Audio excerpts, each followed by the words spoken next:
Today in the Paddock, we'll get an inside look into what planting season looks like for local producers. Take a visit to the arena at ABAC, where the Rodeo Club holds a special memorial jackpot. And as ABAC seniors finish up their time in Tifton, we'll hear about their plans after graduation.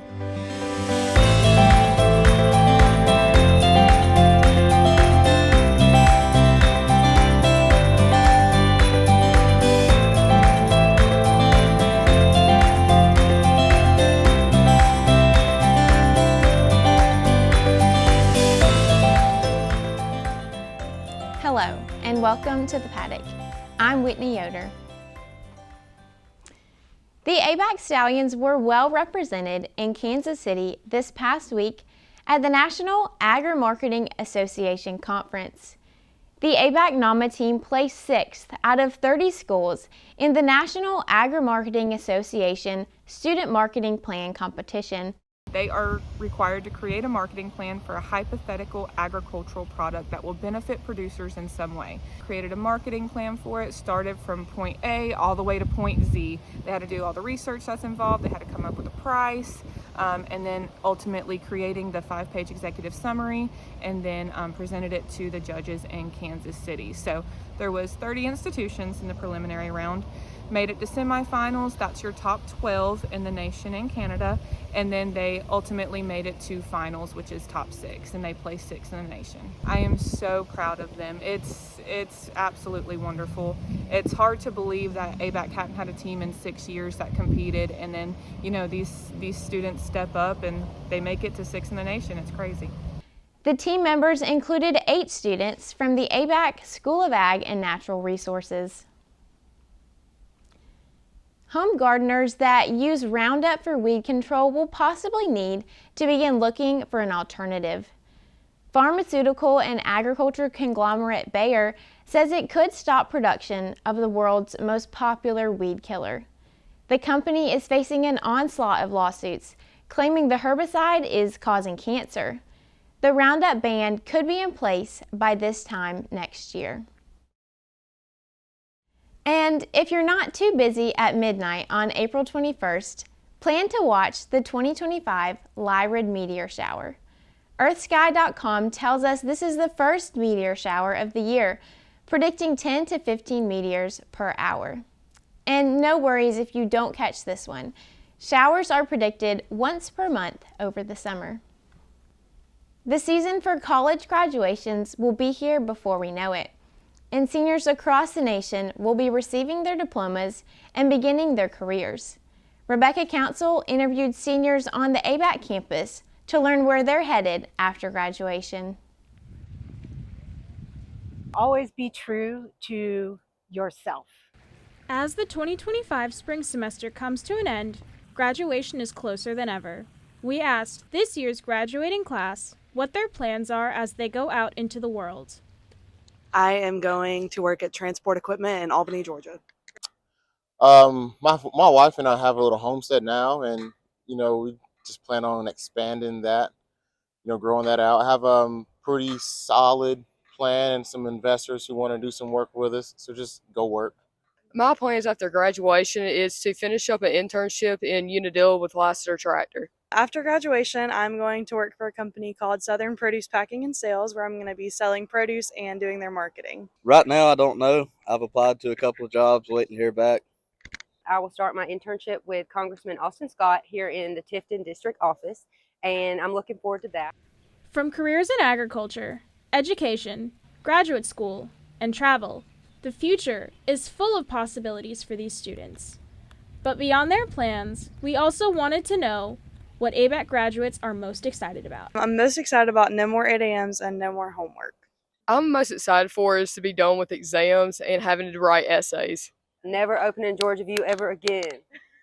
Working.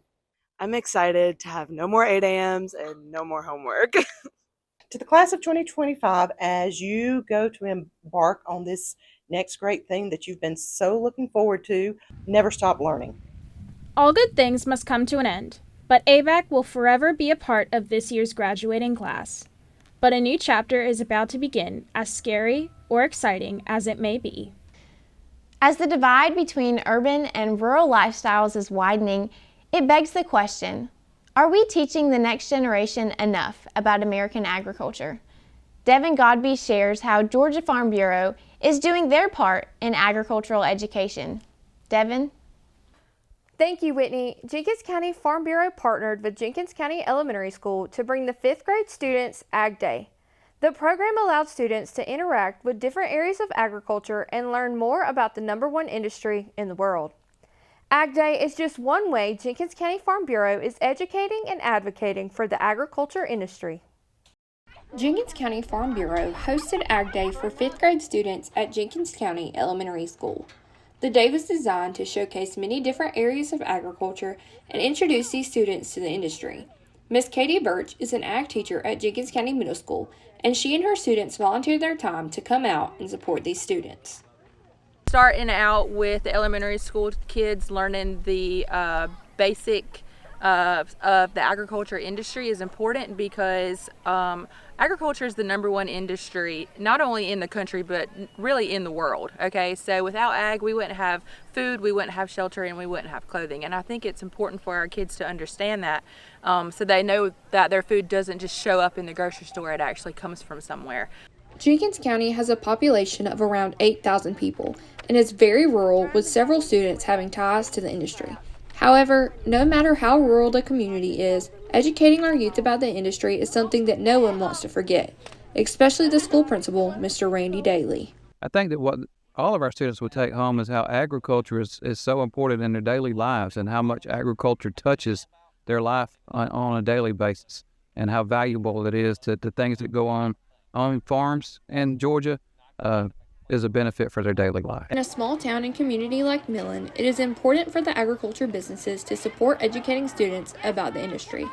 Farm Bureau agent Shanna Godby has an extensive background in agriculture and always enjoys when Farm Bureau does outreach. So it's really important that we get out there because that was our ultimate mission. That is the Georgia Farm Bureau Federation's mission, is to lobby for farmers and to help farmers and to help our farming communities, because every time you help a farming community, you help the entire state. So it's really important for Farm Bureau to step up and get out there and show these kids what's going on.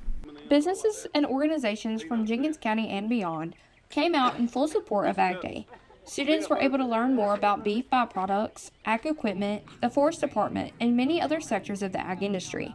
This not only educated students about the industry, but allowed them to see various careers across the spectrum. Don't necessarily have to be in the production side of it to be in the ag industry. It's also important for our kids to know that they can help sell the product, they can help market the product, they can go into the further processing of the product, and then technology is becoming a really big part of the ag industry. You can be an engineer, you can be a mechanic, and still work in the ag industry. Introducing these students to the industry might just lead to the next generation of ag leaders. In the Paddock, I'm Devin Godby.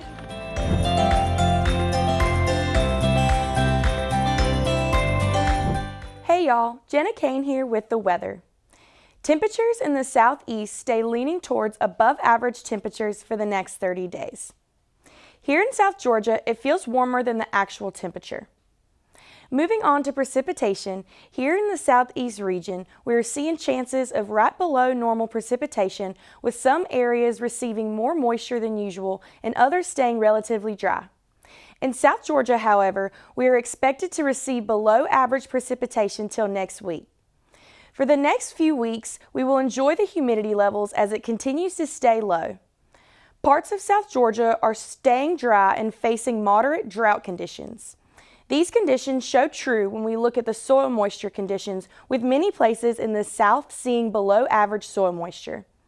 And that's all for your 30-day weather outlook. Thanks, Jenna.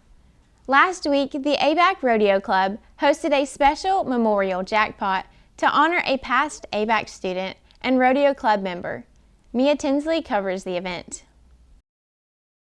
The ABAC Rodeo Club has started their first annual Rebecca Myolin Jackpot Series.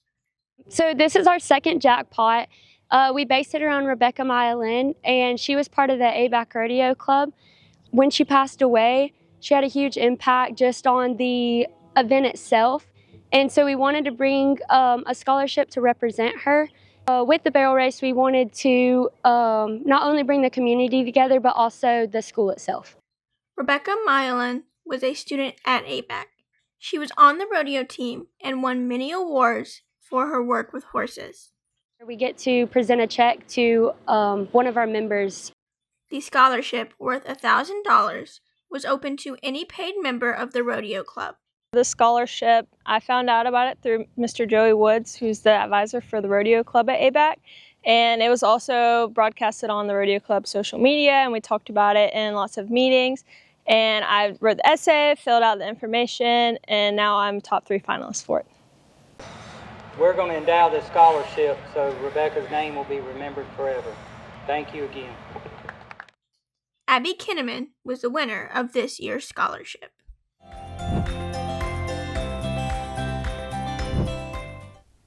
I'm Shelby Peebles, and here's your market report for the week.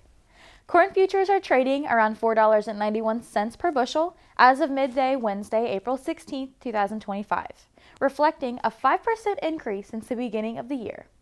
This rally is largely driven by a significant reduction in the U.S. corn supply estimates, with the USDA lowering its 24 to 25 ending stocks forecast to 1.465 billion bushels, the lowest in 3 years. May cotton futures are currently priced at approximately 65.72 cents per pound, showing a modest uptick from earlier in the week. Trading volumes have decreased, with 10,613 contracts traded as of Wednesday morning, down from 50,445 the previous day. Soybean futures are holding steady around $10.40 per bushel. Trading activity has moderated, with 88,094 contracts traded on Wednesday morning, a decrease from 274,803 contracts the previous day. Live cattle futures have risen to $207.60 per head, up $2.80 from the previous session. April feeder cattle futures are trading at $289.35, reflecting a strong market with continued gains. I'm Shelby Peebles, and that's your weekly market report here in the paddock. Thanks, Shelby. In the busyness of all these spring activities, Mia McGurl takes us into the field to highlight the true beauty of spring, planting season. Here in the heart of South Georgia, farming is more than just a job. It's a way of life.